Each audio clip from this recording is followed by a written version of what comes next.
Hello friends, welcome to civil step Himachal. दोस्तों, आज mains current affairs session में हम बात करने वाले हैं प्रॉम्प्ट करेक्टिव एक्शन की। ये बैंकिंग सेक्टर से रिलेटेड है। तो चलिए दोस्तों, शुरुआत करते हैं अपने सेशन की। ये प्रॉम्प्ट करेक्टिव एक्शन की हम बात ही क्यों कर रहे हैं, ये इसका कॉन्टेक्स्ट क्या है? इसका कॉन्टेक्स्ट ये है कि आरबीआई ने जो प्रॉम्प्ट करेक्टिव एक्शन फ्रेमवर्क है उसको रिवाइज किया है, और रिवाइज फ्रेमवर्क जो है ये 1 जनवरी 2022 से लागू हो जाएगा सभी बैंक्स के ऊपर। तो ये इसका कॉन्टेक्स्ट है। That's why we are discussing prompt corrective action. अब ये प्रॉम्प्ट करेक्टिव एक्शन क्या है, अबाउट प्रॉम्प्ट करेक्टिव एक्शन जो है अब हम जान लेते हैं। प्रॉम्प्ट करेक्टिव एक्शन एक फ्रेमवर्क है, it is a regulatory framework, और ये रेगुलेटरी फ्रेमवर्क किसने बनाया है? ये आरबीआई ने बनाया है। आरबीआई ने क्यों बनाया है? For early intervention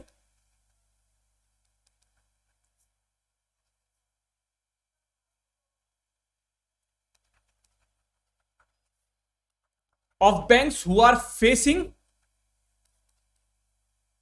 financial difficulties. और ये कब लागू हुआ था? ये लागू हुआ था 2002 में। इस फ्रेमवर्क को रिवाइज किया गया 2017 में based on the recommendation of financial stability and development council and financial sector legislative reforms commission. उनकी रिकमेंडेशन पे इस फ्रेमवर्क को 2017 में रिवाइज किया गया था। 12 बैंक्स थे जो कि प्रॉम्प्ट करेक्टिव एक्शन के अंतर्गत आते थे, लेकिन आज सारे बैंक्स एग्जिट कर गए हैं सिर्फ एक बैंक को छोड़ के, और वो एक बैंक कौन सा है? Central bank of India. तो प्रॉम्प्ट करेक्टिव एक्शन, तो करेक्टिव एक्शन किस चीज का? अगर बैंक्स हमारे किसी भी तरह की फाइनेंशियल डिफिकल्टीज फेस कर रहे हैं, उनकी जो फाइनेंशियल हेल्थ है वो अच्छे नहीं है, तो RBI as a regulator, as a supervisor, उसकी रेस्पॉन्सिबिलिटी है कि उनको करेक्टिव एक्शन बताए। प्रॉम्प्ट मतलब कि जैसे ही उनकी फाइनेंशियल स्टेटस खराब होनी शुरू, उनकी फाइनेंशियल हेल्थ बिगड़े, तभी के तभी अर्ली इंटरवीन जो है आरबीआई कर दे, सो दैट उनकी हालत और खराब ना हो और वो फिर से एक हेल्दी स्टेट में आ पाए। तो प्रॉम्प्ट करेक्टिव एक्शन क्या था? इसी के लिए एक फ्रेमवर्क बनाया गया था कि जो भी हमारे बैंक्स हैं उनकी फाइनेंशियल हेल्थ अगर डिटेरियोरेट होती है तो उनको फिर से हेल्दी स्टेट में लाने के लिए आरबीआई ने ये फ्रेमवर्क तैयार किया, जो कि 2002 में आया था, 2017 में रिवाइज हुआ। अभी सिर्फ एक बैंक है, सेंट्रल बैंक ऑफ इंडिया, जो कि प्रॉम्प्ट करेक्टिव एक्शन के अंतर्गत आता है। इसके ऑब्जेक्टिव्स क्या थे प्रॉम्प्ट करेक्टिव एक्शन के? जैसे मैंने अभी अबाउट में बता दिया है, तो उसी से आपको अंदाजा लग जाएगा। सबसे पहला ऑब्जेक्टिव क्या था? Timely intervention. जैसे डॉक्टर्स कहते हैं ना कि हार्ट अटैक आया, आप बिल्कुल समय पर ले आए, नहीं थोड़ी सी भी देर होती तो कुछ भी हो सकता था। इसी तरह आरबीआई भी क्या करती है कि टाइमली इंटरवीन करती है, सो दैट क्या ना हो, हालात जो है, जो फाइनेंशियल उनका स्टेटस है, जो फाइनेंशियल हेल्थ है, वो और ज्यादा डिटेरियोरेट ना हो। इसी के लिए आरबीआई क्या करता है? टाइमली इंटरवीन करता है कि रुकिए, देखिए आपकी फाइनेंशियल स्टेटस जो है वो ठीक नहीं बता रहे, आपके प्रॉफिट मार्जिन्स कम हो रहे हैं, आपका मार्केट शेयर कम हो रहा है, आप ये काम गलत कर रहे हैं, इसको इस तरह से कीजिए। तो टाइमली इंटरवीन करेगा RBI as a regulator, as a supervisor. सबसे पहला इसका ऑब्जेक्टिव यही है। सेकंड ऑब्जेक्टिव क्या है? अलर्ट करना स्टेक होल्डर्स को। अब बैंक्स क्या है? बैंक्स के कितने सारे स्टेक होल्डर्स हैं, चाहे वो डिपॉजिटर्स हो, चाहे वो इन्वेस्टर्स हो, है ना। इन्वेस्टर्स, पब्लिक सेक्टर बैंक्स में तो मेनली गवर्नमेंट ही है जो इन्वेस्ट करती है, लेकिन जो प्राइवेट बैंक्स हैं उसमें तो जनरल पब्लिक भी इन्वेस्टर है, बाहर के फाइनेंशियल इंस्टीट्यूशंस भी हो सकते हैं जिन्होंने इन्वेस्ट किया है। गवर्नमेंट भी एक इंपॉर्टेंट स्टेक होल्डर है, क्योंकि गवर्नमेंट की हिस्सेदारी पब्लिक सेक्टर बैंक्स में काफी ज्यादा है। मेजॉरिटी ओनरशिप किसकी है? गवर्नमेंट की ही है। तो सभी स्टेक होल्डर्स को अलर्ट करता है कि देखिए, जो आपका बैंक है उसकी फाइनेंशियल जो स्टेटस है वो डिटेरियोरेट हो रहा है ना, तो उसको जरूरत है कि उसकी जो वर्किंग है, उसकी जो फंक्शनिंग है, उसको इंप्रूव करने की। तो सभी स्टेक होल्डर्स को अलर्ट करता है। Third is check NPA. जो एनपीए की प्रॉब्लम है, नॉन परफॉर्मिंग एसेट्स, ये आज के दिन पे एक बहुत बड़ा सिरदर्द है सभी बैंक्स के लिए, खास करके पब्लिक सेक्टर बैंक्स के लिए। तो ये नॉन परफॉर्मिंग एसेट्स को अंडर कंट्रोल रखा जाए, उसके लिए भी बहुत जरूरी है कि प्रॉम्प्ट करेक्टिव एक्शन की जरूरत है, so that RBI as a regulator उनको करेक्टिव स्टेप्स बता सके, सो दैट ये एनपीए की प्रॉब्लम और ज्यादा हाथ से ना निकल जाए। तो ये सारे ऑब्जेक्टिव्स थे जिनको ध्यान में रख करके पीसीए को लाया गया था। कुछ चेंजेस इंट्रोड्यूस हुए हैं जो अभी मैंने बताया कि रिवाइज फ्रेमवर्क है, जो कि 1 जनवरी 2022 से लागू हो गया है। तो वो चेंजेस क्या है? पीसीए की एप्लीकेबिलिटी और criteria. PCA means prompt corrective action, ये किस पे एप्लीकेबल होगा? ये सारे कमर्शियल बैंक्स, जो भी बैंक्स इंडिया में हैं, इंक्लूडिंग फॉरेन बैंक्स, उन्हीं सब बैंक्स पर ये लागू होगा। किस पर लागू नहीं होगा? Payment banks and small finance banks. In banks को जो है पीसीए के फ्रेमवर्क के बाहर रखा गया है, पेमेंट बैंक्स और स्मॉल फाइनेंस बैंक्स को। पैरामीटर्स क्या होंगे कि किसी बैंक को पीसीए फ्रेमवर्क में लाया जाए तो इसका क्या पैरामीटर्स होंगे? इसके पैरामीटर्स क्या है कि फाइनेंशियल हेल्थ देखनी है, फाइनेंशियल उनका स्टेटस देखना है। तो वो फाइनेंशियल हेल्थ के लिए क्या पैरामीटर्स लिए गए हैं? सबसे पहला जो पैरामीटर है वो है कैपिटल। सेकंड पैरामीटर क्या है? Asset quality. और थर्ड क्या है? लेवरेज। कैपिटल का मतलब कितनी कैपिटल, एडुकेट कैपिटल है बैंक्स के पास कि नहीं कि वो आगे जाकर के लोन दे पाए। एसेट क्वालिटी का मतलब क्या है कि नेट नॉन परफॉर्मिंग एसेट्स कितने हैं। लेवरेज का मतलब क्या है कि बैंक्स ने अपनी इनकम जनरेट करने के लिए कितना रिस्क लिया है, कितने अपनी बैलेंस शीट को स्ट्रेच किया है। इनकी डिटेल में जो है मैं बताऊंगा आपको डेफिनेशंस। अभी आप ये समझ लीजिए कि ये 3 पैरामीटर्स हैं जिनके बेसिस पर आरबीआई डिसाइड करेगा कि किसी बैंक को प्रॉम्प्ट करेक्टिव एक्शन के अंदर लाना है, नहीं लाना है। इन कैपिटल के लिए बैंक्स ने डिफरेंट, आरबीआई ने क्या किया है, डिफरेंट इंडिकेटर्स लिए हैं कि मतलब कैपिटल जो है 10% या 8% होना चाहिए। एसेट क्वालिटी मतलब नेट नॉन परफॉर्मिंग एसेट 10% से ज्यादा नहीं होने चाहिए, 10% से ज्यादा है तो ले आएंगे। लेवरेज मतलब लेवरेज रेशो, अगर प्रॉफिटेबिलिटी 5% से कम हो गई है तो हम इसके पीसीए फ्रेमवर्क में ले आएंगे। तो इस तरह से ने आरबीआई जो है टाइम टू टाइम रिवाइज करती रहती है कि कितना परसेंटेज होना चाहिए या इन पैरामीटर्स का क्या इंडिकेटर्स उनको रखना है। एक जो बड़ा चेंज किया है आरबीआई ने वो क्या किया है, रिटर्न ऑन एसेट्स, इस पैरामीटर को हटा दिया गया है from PCA framework. Return on assets इसको हटा दिया है। जो बैंक्स डेटा लेगा, डेटा कहां से लेगा कि इनकी क्या फाइनेंशियल सिचुएशन है, ये डेटा आएगा ऑडिटेड एनुअल फाइनेंशियल रिजल्ट से।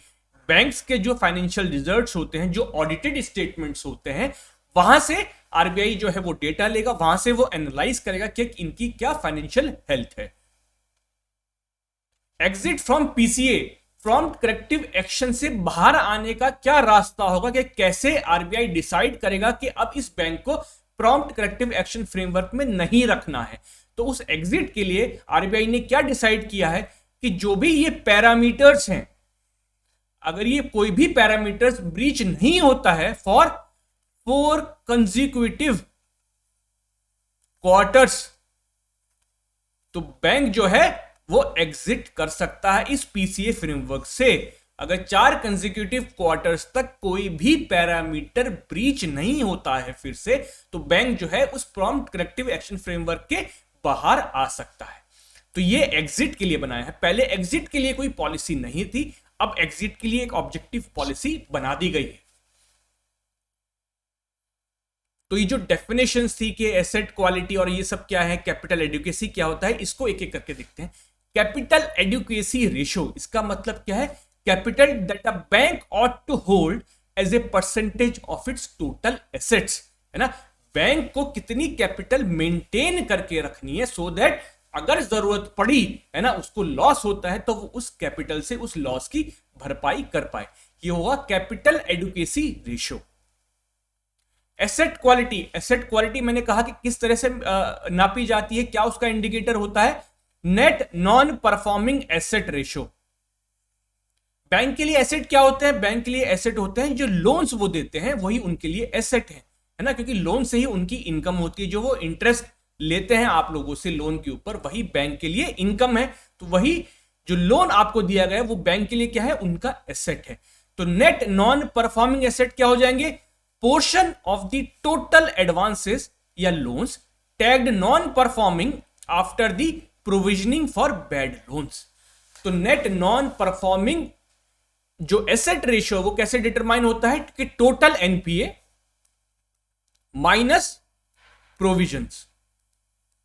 प्रोविजंस का मतलब क्या कि बैंक को लगता है कि हमने मान लीजिए 100 रुपए का लोन दिया है, तो उसमें से जो है मान लीजिए कि 20 रुपए के टोटल एनपी है, उस 20 रुपए में से बैंक को लगता है कि 5 रुपए ऐसे हैं जो हमारे कभी वापस नहीं आने वाले हैं, बहुत मुश्किल है। तो हम बैंक क्या करेगा कि 5 रुपए एज अ प्रोविजन अलग निकाल के रखेगा, जो भी उसके पास कैपिटल होगी उसमें से 5 रुपए क्या निकाल के रखेगा एज अ प्रोविजन, कि ये 5 रुपए नहीं आने वाले हैं, कल के दिन को हमें ये लॉस होने वाला है, तो इस लोन की भरपाई के लिए हमें कुछ प्रोविजन रखना पड़ेगा। तो वो 5 रुपए प्रोविजन के तौर पे रख देंगे। तो नेट एनपीए क्या हो जाएगा, नेट एनपीए क्या हो जाएगा, 20 रुपए टोटल आपका एनपीए था, उसमें से 5 रुपए प्रोविजन रखा, तो 15 रुपए आपके नेट क्या हो गया, एनपीए। तो 15% क्या हो गया आपका नेट एनपीए रेशियो हो गया। तो एसेट क्वालिटी को इस तरह से जो है आरबीआई जो मेजर करेगा। Third is leverage ratio. Leverage ratio मैंने बताया था कि बैंक ने अपने आप को कितना स्ट्रेच किया है टू जनरेट इनकम। स्ट्रेच करने का मतलब क्या है कि बैंक ने बहुत रिस्कियर लोन तो नहीं दे दिए हैं, अनसिक्योर्ड लोन्स तो नहीं दे दिए। तो ये सब क्या है, ये लेवरेज में होता है कि बैंक ने जो लोन दिए हैं उसमें कितना रिस्क इन्वॉल्व है, कितने उसमें से अनसिक्योर्ड लोन्स हैं। तो यह है लेवरेज रेशियो। तो लेवरेज रेशियो जो है वो बहुत ज्यादा नहीं होना चाहिए, अदरवाइज जो लोन वापस आने के चांसेस हैं वो उतने ही रिड्यूस हो जाते हैं, तो उनकी जो प्रॉफिटेबिलिटी है वो उतनी ही ज्यादा इंपैक्ट हो सकती है। Return on assets. Return on assets का मतलब क्या है, इस चीज को मेजर करता है, प्रॉफिटेबिलिटी को मेजर करता है डिराइव फ्रॉम नेट इनकम या फिर profit as percentage of total assets. तो अब रिटर्न ऑन एसेट्स को तो क्या कर दिया गया है, हटा दिया गया है एज अ पैरामीटर। तो ये डेफिनेशंस थी जो कि हमने यूज करी हैं पीसीए के वक्त। अब बात करते हैं कि जब करेक्टिव एक्शन प्रिस्क्राइब करता है, जब कोई भी बैंक जो है पीसीए फ्रेमवर्क में आ जाता है, तब उसके ऊपर किस तरह के करेक्टिव एक्शंस लिए जाते हैं या क्या रेस्ट्रिक्शंस लगाई जाती हैं। तो सबसे पहले ये समझ लीजिए कि आरबीआई ने 3 रिस्क थ्रेशोल्ड डिफाइन किए हुए हैं, थ्रेशोल्ड 1, 2, 3। थ्रेशोल्ड का क्या मतलब है कि जैसे मान लीजिए कोविड हुआ था, है ना, किसी को माइल्ड सिम्टम्स हैं तो उनको बोला गया कि घर पर आइसोलेट होकर के रहिए, गर्म पानी पीजिए, 1-2 दवाई बता दी गई। तो ये हुआ कि पहला थ्रेशोल्ड क्या है कि सिर्फ माइल्ड सिम्टम्स। किसी को सांस लेने में दिक्कत भी होने लग जाए तो फिर क्या होगा, सेकंड थ्रेशोल्ड क्रॉस हो गया कि नहीं भाई अब इसको ऑक्सीजन लगाइए।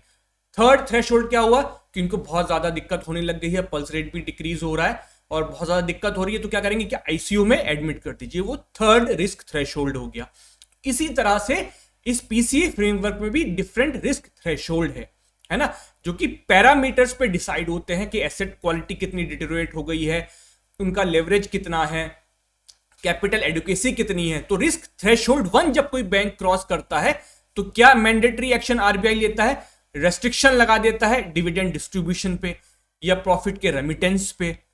अगर फॉरेन बैंक्स हैं तो जो उनके प्रोमोटर्स हैं या ओनर्स हैं उनको कहा जाता है कि आप कैपिटल लेके आइए ज्यादा से ज्यादा, है ना, so that capital adequacy maintained रहे। अगर सेकंड रिस्क थ्रेशोल्ड क्रॉस होता है तब क्या आरबीआई करता है, इन एडिशन टू 1 रेस्ट्रिक्शन लगा दे किस पे, ब्रांच एक्सपेंशन पे, कि आप ब्रांच एक्सपेंड अपनी नहीं कर पाएंगे। अगर थर्ड रिस्क थ्रेशोल्ड क्रॉस हो जाता है तब क्या होता है, जो 1 और 2 में रेस्ट्रिक्शन है वो तो होंगी ही होंगी, साथ में एप्रोप्रिएट रेस्ट्रिक्शंस लगाई जाएंगी कैपिटल एक्सपेंडिचर पर other than for technological upgradation. तो कैपिटल एक्सपेंडिचर अगर कोई बैंक करना चाहेगा तो तब नहीं कर पाएगा। तो ये है मैंडेटरी एक्शन जो आरबीआई लेगा ही लेगा।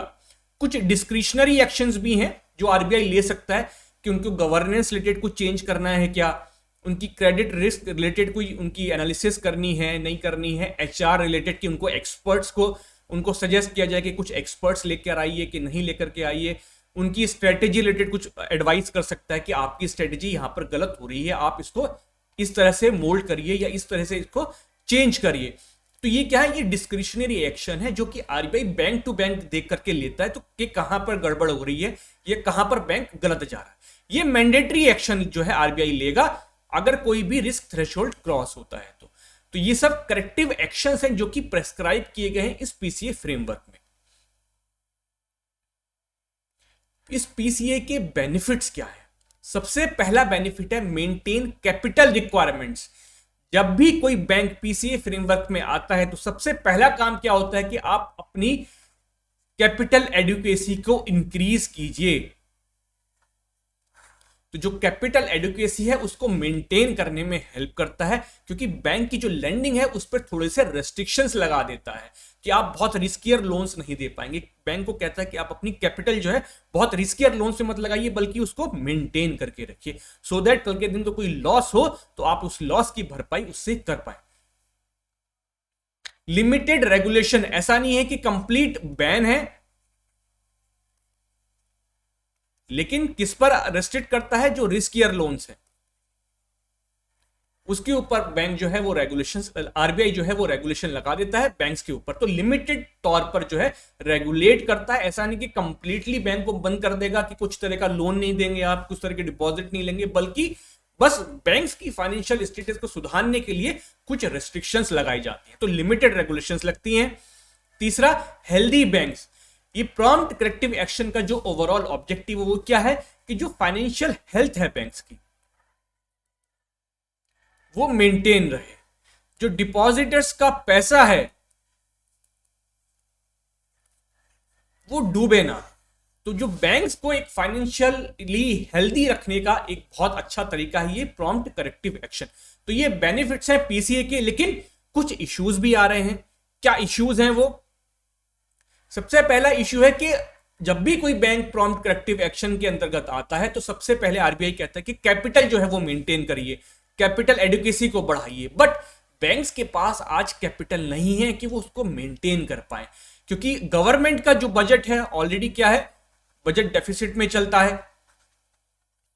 तो बैंक्स को रिकैपिटलाइज जो है गवर्नमेंट जो है हर बैंक को रिकैपिटलाइज नहीं कर पा रही है, रिकैपिटलाइज कर भी रही है तो उतना पैसा नहीं दे पा रही है जितना बैंक्स को चाहिए, और बैंक्स की इतनी हालत नहीं है कि वो जो है मार्केट से बोरो कर पाए और एडुकेट कैपिटल मेंटेन कर पाए। तो लैक ऑफ कैपिटल जो है एक बहुत बड़ा इशू, आज एक चैलेंज है बैंक्स के सामने कि वो अपनी कैपिटल एडिक्वेसी को कैसे मेंटेन करें।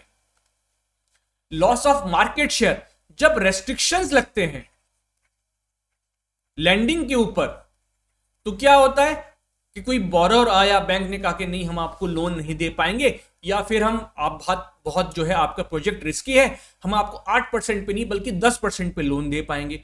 तो कोई भी जो बोरोर है वो कहता ही नहीं यार आप तो बहुत महंगा लोन दे रहे हो, बहुत ज्यादा इंटरेस्ट रेट वसूल रहे हो, तो वो किसी और बैंक के पास चला जाता है ना, किसी प्राइवेट बैंक के पास चला जाएगा या किसी और पब्लिक सेक्टर बैंक के पास चला जाएगा।